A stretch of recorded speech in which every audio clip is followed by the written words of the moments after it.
कैमरे के पीछे।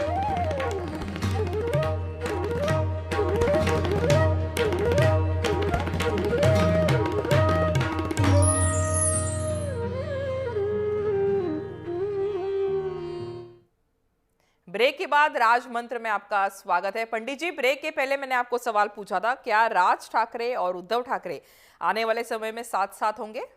देखिए, ये जो हमारा शो है ये कुंडली के ऊपर आधारित शो है। हाँ, बिल्कुल बिल्कुल राजनीति का इसके साथ में कोई संबंध नहीं, ना मैं राजनीतिक विशेषज्ञ हूँ। मैं 9 ग्रह और 27 नक्षत्रों का रिप्रेजेंटेटिव हूँ यहाँ पर, ये समझ के चलिए आप। हाँ। और जो वो मुझे कहते हैं मैं वही बोलते आता हूँ।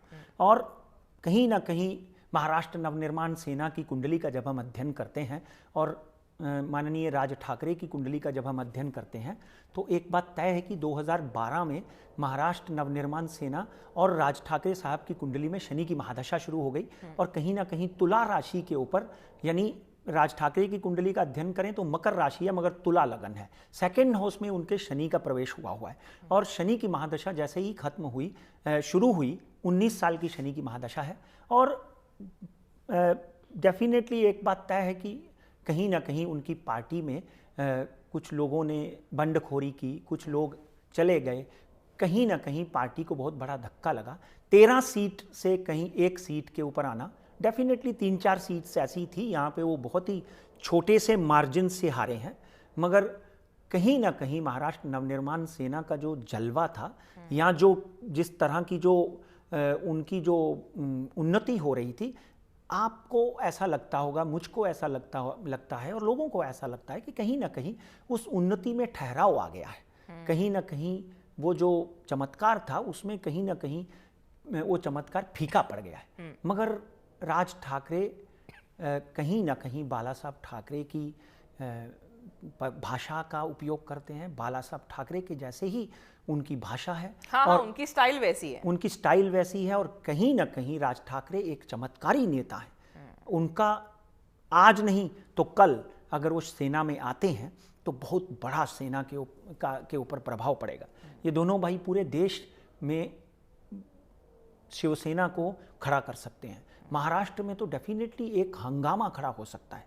अब हम उद्धव ठाकरे साहब की कुंडली का अध्ययन करते हैं। मित्रों, ये बात मगज में रखिए, दिमाग में रखिए कि यहाँ पर राज ठाकरे साहब की कुंडली जब 14/6/1968 को उनका जन्म हुआ है, मकर राशि है उनकी, मकर राशि है, तुला लगन है, शनि की 7.5 चल रही है, शनि की महादशा 2012 से शुरू हुई है।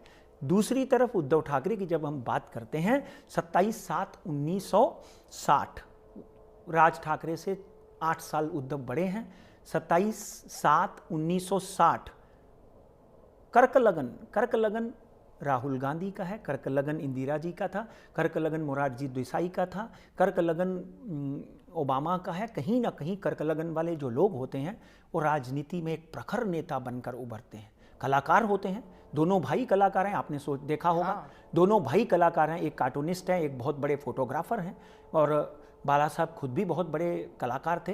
तो कहीं ना कहीं इन दोनों की कुंडली का जब हम अध्ययन करते हैं तो राज की कुंडली के ऊपर शनि की महादशा चल रही है, उद्धव की कुंडली के ऊपर इस वक्त राहु की महादशा का अंत है। मैं अभी पहले ही उद्धव की कुंडली का अध्ययन कर रहा था तो आपको बोल रहा था कि सकारात्मक ग्रह दशा शुरू हो गई है, राजनीति में वो आ चुके हैं। राजनीति और सत्ता में, राजनीति में तो जन्म से ही थे, सत्ता में वो आ चुके हैं। बेटा, यहाँ पर एक बड़ी सुंदर बात यह है कि कहते हैं कि जब राहु, शुक्र, शनि, केतु ये चारों ग्रह आपकी कुंडली से बाहर निकलते हैं तो जाते हुए ये आपकी पीठ थपथपा कर जाते हैं कि मैंने तुम्हें बहुत संघर्ष करवाया, मैंने तुम्हें बहुत दुखी किया, मैं अब तुम्हारी कुंडली से बाहर निकल रहा हूं, जाते हुए मैं तुमको जैकपॉट देकर जाऊंगा। अरे वाह! हाँ, जाते हुए मैं तुम्हें जैकपॉट देकर जाऊंगा। तो कहीं ना कहीं उद्धव ठाकरे की कुंडली में 9/8/2016 से 9/8/2016 तक राहु की महादशा है। और आपको जानकर प्रसन्नता होगी कि 9/8/2016 के बाद उद्धव की कुंडली में गुरु की महादशा शुरू हो रही है, जो उद्धव ठाकरे के लिए इतनी सकारात्मक होगी, इतनी खूब बढ़िया होगी कि कहीं ना कहीं उद्धव ठाकरे राष्ट्रीय पातली पर, राष्ट्रीय प्लेटफॉर्म के ऊपर शिवसेना को खड़ा करने में कामयाब होंगे। उन्होंने ये विचार किया हुआ है, उन्होंने ये तहैया किया हुआ है, उन्होंने ये प्रण लिया हुआ है कि कहीं ना कहीं शिवसेना को मैं भारतीय जनता पार्टी, कांग्रेस की तरह राष्ट्रीय स्तर पर लेकर आऊँगा। दिल्ली में उन्होंने कैंडिडेट खड़े करने का विचार भी किया था। मेरे ज्ञान में नहीं है कि उन्होंने खड़े किए थे कि नहीं, मगर कहीं ना कहीं पार्टी का संगठन जो है उत्तर भारत में अपने पैर फैला रहा है। आगे आने वाले दिनों में डेफिनेटली इनको राष्ट्रीय स्तर पर भी कामयाबी मिलेगी। अब आपके सवाल का जवाब, क्या ये इकट्ठे होंगे? 17/7/2017 से पहले पहले ऐसा वातावरण बन जाएगा कि एक ऐसा नवा तारा, इन दोनों की फैमिली में एक ऐसा नवा तारा है, एक ऐसा नया चेहरा है जो इन दोनों को इकट्ठा लाने में कामयाब होगा। उसका नाम है आदित्य उद्धव ठाकरे। 13/6 का आदित्य का जन्म है। 13/6 का आदित्य का जन्म है और आपको हैरानगी होगी कि 14/6 राज ठाकरे का जन्म है। अच्छा, एक ही दिन का फर्क। हाँ, और हाँ। काका की और आदित्य की दोनों की कुंडली में मकर राशि है। दोनों लंबी सोचते हैं, दोनों लंबी रेस के घोड़े हैं, दोनों राजनीति में। अभी आदित्य के बारे में तो हम पूरा शो करेंगे, क्योंकि I am very bullish on Aditya's horoscope. मैं देखता हूं कि आदित्य आगे आने वाले दिनों में, अभी बच्चा है वो, 25 साल की उम्र है, 1990, मतलब अभी उन्होंने पहला पॉल उछला है। आगे आने वाले दिनों में वो डेफिनेटली कहीं ना कहीं भारतीय जनता पार्टी के लिए या कांग्रेस के लिए बहुत बड़ी चुनौती खड़ी कर देगा।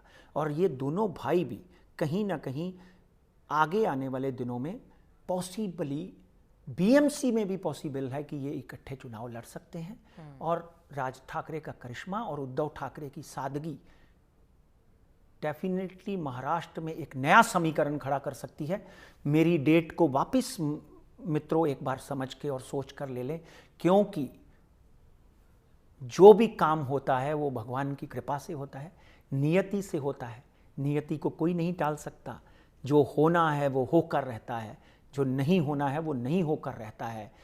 200 रुपये कमाने वाला शाहरुख खान 20,000 करोड़ रुपए की संपत्ति इकट्ठा कर सकता है। चाय बेचने वाले नरेंद्र मोदी देश के प्रधानमंत्री बन सकते हैं। बकरियां चराने वाले अब्राहम लिंकन अमेरिका के सबसे सफल राष्ट्रपति बन सकते हैं।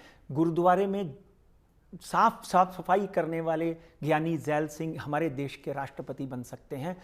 तो ये नियति है, ये ग्रह दशा है, ये व्यवहार है, ये आचार है, जिसके कारण आपको शनि फल देता है, जिसके कारण शनि आपको दंड देता है।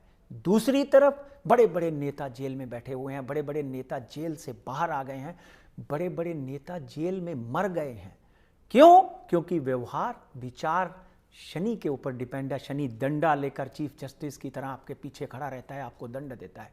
मगर यहाँ पर उद्धव और राज की कुंडली, आगे आने वाले मिलने के संकेत कुंडली में साफ साफ नजर आते हैं कि डेफिनेटली कहीं ना कहीं पुराने गिले शिकवे खत्म हो सकते हैं। ये कहीं राज ठाकरे के पास बाला नांदगांवकर हैं और उद्धव जी के पास में प्रखर नेता रामदास कदम और उनके बाकी के मित्र हैं। डेफिनेटली आगे आने वाले दिनों में सुभाष देसाई हैं, गजानन कीर्तिकर हैं, ये सब मिलजुल कर कहीं ना कहीं वातावरण को सकारात्मक करेंगे। और राज ठाकरे का करिश्मा जो है वो भी शिवसेना के लिए एक दिन करिश्माई साबित होगा। ठीक है, मगर ठीक है। समय अपनी चाल चलता है। हाँ, लेकिन अपने पास काफी कम समय है और बहुत सारे सवाल पूछने हैं। हाँ जी। तो एक छोटा सा ब्रेक ले लेते हैं और ब्रेक के बाद जानते हैं देश की कुंडली के बारे में। देखते रहिए जय महाराष्ट्र।